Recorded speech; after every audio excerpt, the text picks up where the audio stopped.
Hello my dear friends, मैं Anju Jangir, project director team 360 की तरफ से आप सभी का स्वागत करती हूँ हमारे आज के इस पॉडकास्ट वीडियो में। और हम लोग पढ़ रहे हैं the power of self discipline book को, और आज बारी है चैप्टर नंबर 5 की, जिसमें हम अनुशासन व उत्कृष्टता के बारे में आप सभी को सिखाने वाले हैं और सीखने वाले हैं। और इससे रिलेटेड हम क्वेश्चंस करेंगे टीम 360 के CEO mister D Sharma sir से। तो सर नमस्कार, आपका बहुत बहुत हमारे पॉडकास्ट में स्वागत है। और जैसे कि ये चैप्टर हमें एक्सीलेंसी के बारे में सिखाता है, तो पहला प्रश्न सर मेरा आपसे यही है कि हाँ, ये जो एक्सीलेंसी है, उत्कृष्टता है, उत्कृष्ट काम करने वालों की सदैव मांग रहती है, इसमें कितनी सच्चाई है? देखो, 10 आदमी है और एक आदमी बहुत बढ़िया काम करके देता है और टाइम पर देता है, वादा पूरा करता है और काम में भी उसके सफाई है और अच्छी क्वालिटी का, तो आप स्वतः किसको पसंद करोगे? उसी आदमी से काम कराना पसंद करोगे। और सामान्य काम करने वाले व्यक्ति और जिसने उत्कृष्टता के साथ एक्सीलेंटली काम करने वाले, उसमें मेरे ख्याल से रेट्स में भी दुगना तिगना फर्क मिल सकता है। 22 कैरेट सोना हो, 24 कैरेट सोना हो, तो मेरे ख्याल रेट में ही अंतर रहता है। तो कौन आदमी 22 कैरेट है, कौन 24 कैरेट है, ये फर्क सब जगह मिलेगा। इसलिए क्या है, उत्कृष्ट व्यक्ति की डिमांड सब जगह रहेगी, उसकी तनख्वाहें भी ज़्यादा होगी, उसकी आत्मछवि भी ज़्यादा होगी, व्यापार में भी वो अधिक उन्नति करेगा और प्रोफेशनली भी बहुत ज़्यादा साउंड होगा। ओके सर, अनुशासन से क्या उत्कृष्टता बढ़ती है? सेल्फ डिसिप्लिन अगर व्यक्ति होकर काम करे तो अपने काम में निपुणता ला सकता है? तो काम में निपुणता लाने का एक ही तरीका है, बार बार किया जाए, प्रयोगों के आधार पर किया जाए, अनुशासित होकर के किया जाए। आत्म अनुशासन व्यक्ति तब तक काम करता रहता है जब तक कि उस काम में निखार नहीं आए। फिर धीरे धीरे काम में निखार आ जाता है, धीरे धीरे फ्लो आ जाता है। एक क्रिकेटर धीरे धीरे सीखता है, बाद में वो उस पर तेज़ी से सीखने लगता है, फिर उसके काम में फ्लो आ जाता है, तो वो अंतर्राष्ट्रीय स्तर पे खेलने लगता है और खेलने लगता है। इसी तरह से practice makes the man exact, practice makes the man perfect, practice makes the man excellent. लेकिन प्रैक्टिस के साथ साथ में क्या है, प्रयोग करते रहिए, सीखते रहिए, बारी बार एक एक चीज़ को दोहराने के बजाय दोहराइए, फिर रुकिए, फिर उसमें इम्प्रूवमेंट कीजिए, फिर दोहराइए, फिर इम्प्रूवमेंट कीजिए, फिर दोहराइए। ऐसे यानी प्रयोगशीलता और कंसिस्टेंसी दोनों को मिलाओगे और लगातार अनुशासित होकर के काम करते रहोगे, तो एक दिन ऐसा आएगा कि फिर आपके मुकाबले कंपटीशन में कोई नहीं ठहरेगा। आप एक्सीलेंट होगे, आप आउटस्टैंडिंग होगे, और जब आप आउटस्टैंडिंग होगे तो फिर वर आप ही चुने जाओगे। ओके सर, जो अभी तक का ज्ञान होता है, ठीक है, वो हमारे आगे आने वाले समय में काम का नहीं है, इससे क्या अभिप्राय है? देखो, ये बात थोड़े दूसरे ढंग से समझो।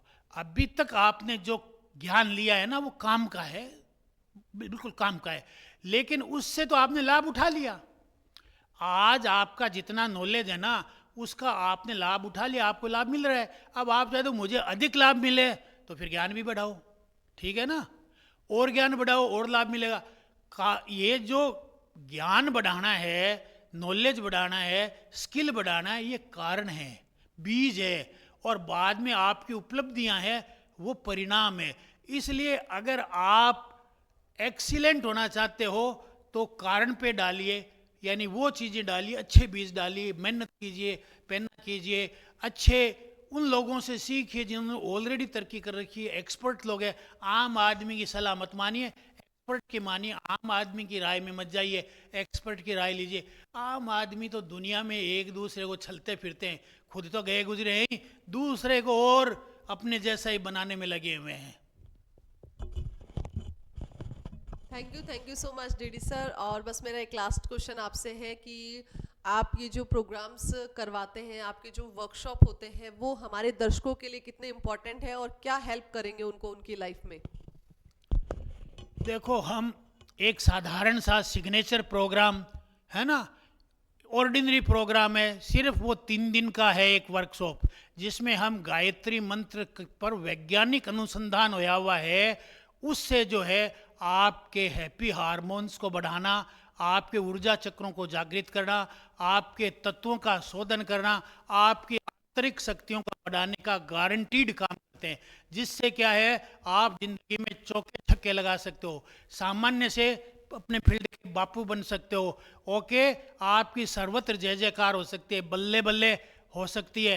एक प्रोग्राम हमारा है जो 3 दिन का है और ऑनलाइन भी है ऑफलाइन भी है, आप कोई सा भी अटेंड कर सकते हो। फीस मात्र 11,800 रुपये, मगर प्रैक्टिस में 30 दिन तक कराऊंगा। Practice is important. ओके, इस तरह दूसरे आप इसमें ट्रेनर बन करके रोजगार पा सकते हो, वो हमारा जो है ट्रेनर प्रोग्राम है। उसकी फीस भी ज़्यादा नहीं है, 59,000 है मिला करके।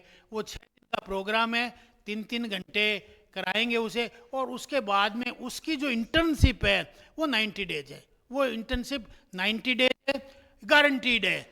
आपको इस ये कराने के बाद में रोजगार की कमी नहीं रहेगी। हर सेंट्रल स्कूल में सरकार ने कह दिया कि मोटिवेशनल स्पीकरों को बुला करके और इनको इंस्पायर करवाया जाए, तो आपका नंबर हर जगह आता रहेगा। और जब आप स्कूल के अंदर इंस्पायर करने की बात करेंगे तो लोग आपके वर्कशॉप भी अटेंड करने लग जाएंगे। जब आप मुझसे ट्रेनिंग ले लेंगे, वर्कशॉप ले लेंगे, तो फिर आप खुद कमाने खाने लायक बन जाएंगे, अच्छी खासा पैसा। और अगर आप नौकरी में ऑलरेडी लगे हुए हो तो इसे पार्ट टाइम कर सकते हो। तीसरा हमारे एडवांस वर्कशॉप और है, जिसमें हम मेंटर बनाना चाहते हैं कि कुछ लोग ऐसे हो जो ट्रेनर्स को भी तैयार करें, क्योंकि मैं अकेला नहीं कर पाऊंगा। हमने चाहे करोड़ों लोगों को इस मन, तो हम चाहते हैं वो 1,18,000 का है, उसमें हम 1 महीने तक अगले के साथ में मेहनत करते हैं और उसके बाद में 6 महीने तक इंटर्नशिप देते हैं। वो हमारा मेंटरशिप का प्रोग्राम है। ये 3 प्रोग्राम है, इनको अगर तो आईएएस से अधिक इज्जत पाओगे, तनख्वाह पाओगे, बड़े से बड़े व्यापारी से ज़्यादा पैसा कमाओगे, प्रतिष्ठा पाओगे, समाज को योगदान दोगे और बल्ले बल्ले हो जाएगी। Okay, thank you so much DD sir. बस मेरा एक क्वेश्चन और रहेगा आपसे कि व्यक्ति को ऑर्डिनरी से एक्स्ट्रा ऑर्डिनरी बनना है तो उसका क्या तरीका होना चाहिए? देखो, बिना कोई इधर उधर की लाग लपेट के बात करता हूँ, सिंपल सी बात कहता हूँ, मेरा वर्कशॉप अटेंड कर लो, तो मैं आपको इफेक्टिव, हाईली इफेक्टिव, ऑर्डिनरी व्यक्ति को हाईली इफेक्टिव बनाने की इंटरनल जो क्रिया है वो और एक्सटर्नल दोनों सिखाऊंगा। आंतरिक रूप से कैसे आप जागृत होकर के अपनी आंतरिक शक्तियों को विकसित करते हैं और बाह्य शक्तियों को कैसे विकसित किया जाएगा, दोनों का शानदार मैंने समन्वय कर रखा है। गायत्री मंत्र के जरिए, 7 हैबिट्स के जरिए, the power of thinking big के जरिए और the power of self control के जरिए, सीक्रेट के जरिए और थिंक एंड ग्रो रिच, ये जो मोटिवेशनल बुक्स हैं इनका सार मैं आपके सबकॉन्शियस में डाल दूंगा, जिससे आपकी सर्वत्र वाहवाही होगी और पैसा भी पर्याप्त रूप में आप आकर्षित पाओगे, क्योंकि ये सारी की सारी मैनिफेस्टेशन की टेक्निक्स हैं। Thank you so much DD sir, और थैंक यू सो मच आप सभी का कि आप हमारे वीडियोस को पसंद करते हैं, लाइक करते हैं, कमेंट करते हैं और ज़्यादा से ज़्यादा लोगों को शेयर करते हैं। फिर से मुलाकात होगी फ्रेंड्स नए चैप्टर की समरी के साथ। तब तक के लिए मैं इजाज़त चाहूँगी। Bye bye, thank you so much.